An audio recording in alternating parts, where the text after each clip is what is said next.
ಯಾರೋ ಕಿಡ್ನಾಪ್ ಮಾಡಿ ಆ ಮಗುವನ್ನು ಕೆಡಿಸಿ ತುಂಬ ಅಧ್ವಾನ ಮಾಡಿದ್ದಾರೆ ಸರ್. ನಮಗೆ ಒಳ್ಳೆ ನ್ಯಾಯ ದೊರಕಿಕೊಡ್ಬೇಕು. ಈ ಮೆಚೂರ್ ಆಗಿರೋದು 7th ಸ್ಟ್ಯಾಂಡರ್ಡ್ ಓದ್ತಾ ಇದ್ದಿದ್ದು ಮಗು. ತುಂಬ ಅನ್ಯಾಯವಾಗಿದೆ. ನಮಗೆ ಕಾಪಾಡಬೇಕು, ರಕ್ಷಣೆ ಕೊಡಬೇಕು.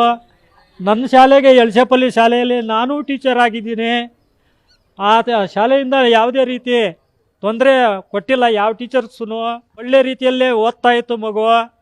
ಮನೆಯಿಂದ ಕರೆದು ಪ್ಲ್ಯಾನ್ ಮಾಡಿ ಕಿಡ್ನಾಪ್ ಮಾಡ್ಕೊಂಡು ಹೋಗಿ ಸತ್ಯವಾಗಲೂ ಮಗುವನ್ನು ರೇಪ್ ಮಾಡಿ ಒಡೆದು ಕಣ್ಣು ಗುಡ್ಡೆಗಳೆಲ್ಲ ಹೊರಗಡೆ ಬಂದಿದೆ ಸ್ವಾಮಿ.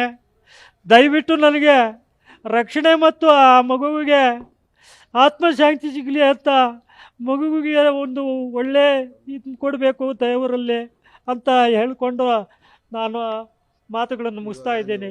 ಕೊನೆ ಟೈಮ್ ಮಾತಾಡಿದ್ದು ಗಾಂಧಿ ಜಯಂತಿ 8 ಗಂಟೆಗೆ ನಾನು ಮನೆ ಬಿಟ್ಟೆ. ಸರ್ವೆ ಇತ್ತು, ಸರ್ವೆ ಮಾಡೋದು. ಅದರಿಂದ ಬಿಟ್ಬಿಟ್ಟು ಅವಳು ಚೆಂಡ ಆಡಬೇಕು, ನಾನು ದೇವಸ್ಥಾನಕ್ಕೆ ಹೋಗಬೇಕು ಅಂತ ಇದ್ಲು. ಆದರೂ ಲಾಸ್ಟಲ್ಲಿ ಮುಖ ನೋಡಿಕೊಂಡು ಮನೆ ಸೆನ್ಸಸ್ ಮಾಡೋಕ್ಕೆ ಹೋಗ್ಬಿಟ್ಟೆ ನಾನು. 10 ಗಂಟೆಯಲ್ಲಿ ಕರ್ಕೊಂಡು ಆ ಹುಡುಗಿ ಚೈತ್ರ ಹೋಗಿದ್ದು ಅಷ್ಟೇ ನಾನು ನೋಡಿದ್ದು. ಇವಾಗ ನೋಡಿದ್ರೆ ಬಾವಿಯಲ್ಲಿ ಹೊಡೆದು ರೇಪ್ ಮಾಡಿ ಹಾಳು ಮಾಡಿ ಅಧ್ವಾನ ಮಾಡಿದ್ದಾರೆ. ನಿಜವಾಗಲೂ ನನಗೆ ತುಂಬ ಅನ್ಯಾಯ, ದುಃಖ ಆಗ್ತಾಯಿದೆ. ನನಗೆ ತುಂಬ ಹಿಡಿಸಲಾರ್ದು ದುಃಖ ಆಗ್ತಾಯಿದೆ.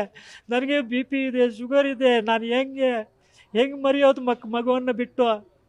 ದಯವಿಟ್ಟು ನನಗೆ ಅನುಮಾನ, ಈ ಊರೆಲ್ಲ ಈ ಶತ್ರುಗಳು ಇರೋದ್ರಿಂದನೇ ಈ ರೀತಿ ಇದು ಮಾಡಿದ್ದಾರೆ. ದಯವಿಟ್ಟು ನಮ್ಮ ಅನುಮಾನ ಹೆಂಗೆ ಹೇಳಲಿ ಸರ್? ನಾನು ಯಾರ ಮೇಲೆ ಹೇಳಿದ್ರು ತಿರುಗಿ ಅವರು ರಿಟರ್ನ್ ಇದು ಮಾಡ್ತಾರೆ.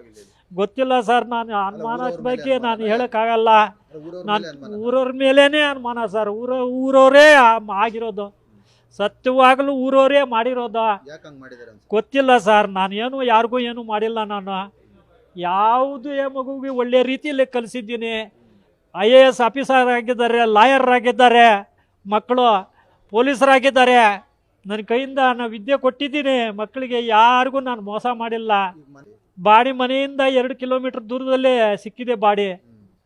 ಎಲ್ಲ ಪೊಲೀಸರು ಕರೆಸಿ ಅದೆಲ್ಲ ತೆಗೆದು ಇಲ್ಲಿ ಶಸ್ತ್ರಚಿಕಿತ್ಸೆ ಮಾಡಿ ರಿಪೋರ್ಟ್ ತಗೊಳ್ಳೋಕ್ಕೆ ಬಂದಿದ್ದಾರೆ. ಇನ್ನೊಂದು ಮಗುದು ಆ ಮಗುದು ಚೈತ್ರಾಬಾಯಿ ಅಂತ ಅವ್ರ ತಾಯಿ ಸತ್ತೋಗ್ಬಿಟ್ಟು ತೀರೋಗ್ಬಿಟ್ರು ಇದ್ದರು. ಆ ಸಂದರ್ಭದಲ್ಲಿ ಆ ಮಗು ಆ ಹೆಣವನ್ನು ಎತ್ತೋಕೆ ಕೂಡ ನಾನು ಹೋಗಿದ್ದೀನಿ. ಭುಜ ಕೊಟ್ಟು ಎತ್ಕೊಂಡು ಹೋಗಿ ದಾನ ಮಾಡಿದ್ದೀನಿ.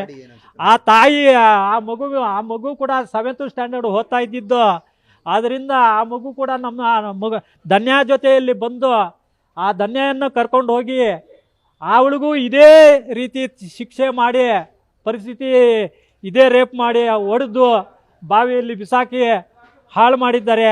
ಅವ್ರಿಗೂ ಒಂದು ನ್ಯಾಯ ದೊರಕಿಸ್ಕೊಡ್ಬೇಕು ಸರ್ಕಾರ. ನಮ್ಮನ್ನು ಆ ಮಗುವಿಗೆ ಏನಾದರೂ ಉಪಚಾರ ಕೊಡಬೇಕು ಅಂತ ತಮ್ಮ ಕಳಕಳಿಯಿಂದ ನಿಮ್ಮನ್ನು ಬೇಡ್ಕೊಳ್ತೀವಿ ಸ್ವಾಮಿ. CCTV ಇಲ್ಲ ಸರ್ ಆ ಕಡೆ. ಏನಕ್ಕಿದೆ ಸರ್ CCTVಗಳು? ಇಲ್ಲವೇ ಇಲ್ಲ ಆ ಕಡೆ. ದೂರ ಕಾಡು ಪ್ರದೇಶದಲ್ಲಿ ಕರ್ಕೊಂಡೋಗಿ, ತೋಪುಗಳಲ್ಲಿ ಕರ್ಕೊಂಡೋಗಿ ಮಗುವನ್ನು ಬಳಸ್ಕೊಂಡು ಚೆನ್ನಾಗಿ ಅವರು ಈ ರೀತಿ ಅಧ್ವಾನ ಮಾಡಿದ್ದಾರೆ. ತಕ್ಕ ಶಿಕ್ಷೆ ಅಂತೂ ಕೊಡಿ, ಗಲ್ಲು ಶಿಕ್ಷೆ ಕೊಡಿ, ಸಂತೋಷ ನನಗೆ. ಸಿಕ್ಕವ್ರು ಅಂತ ಮಾಡಿದವ್ರನ್ನ ಪಾಪಿಗಳಿಗೆ ಬೀಳಲೇಬಾರ್ದು ದಯವಿಟ್ಟು. ನಾನು ಇನ್ನೊಂದು ದಿವಸ ಶಾಲೆಗೆ ಮಕ್ಕಳು ಬರ್ತಾರ, ಓದ್ತಾರ, ಅವರ ಹೆಣ್ಮಕ್ಳು ಓದಲ್ವೇ? ಇಂಥ ಕೃತ್ಯಗಳನ್ನು ಮಾಡ್ತಾ ಇದ್ದವ್ರಿಗೆ ಸರಿಯಾದ ಶಿಕ್ಷೆ ಕೊಡಬೇಕಂತ ನಿಮ್ಮಲ್ಲಿ ಕಳಕಳಿಯಿಂದ ಕೋಳ್ಕೊಳ್ತೀನಿ ಸರ್.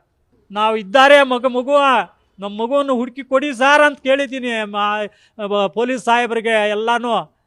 ನಾನೇನು ಮಾಡಲಿ ಸಾರ್? ನನಗೆ ತುಂಬ BP ಇದೆ, ಶುಗರ್ ಇದೆ ಸರ್. ದೇವರೇ ನಿಮಗೆ ಕೊರಳೆಲ್ಲ ಒಣ್ಕೊಂಡು ಹೋಗ್ತಾ ಇದೆ. ಮಾತಾಡೋಕೆ ಕೂಡ ನನ್ನ ಕೈಯಲ್ಲಿ ಆಗ್ತಾ ಇಲ್ಲ. ನಾನು ಏನು ಮಾಡಲಿ ಸಾರ್?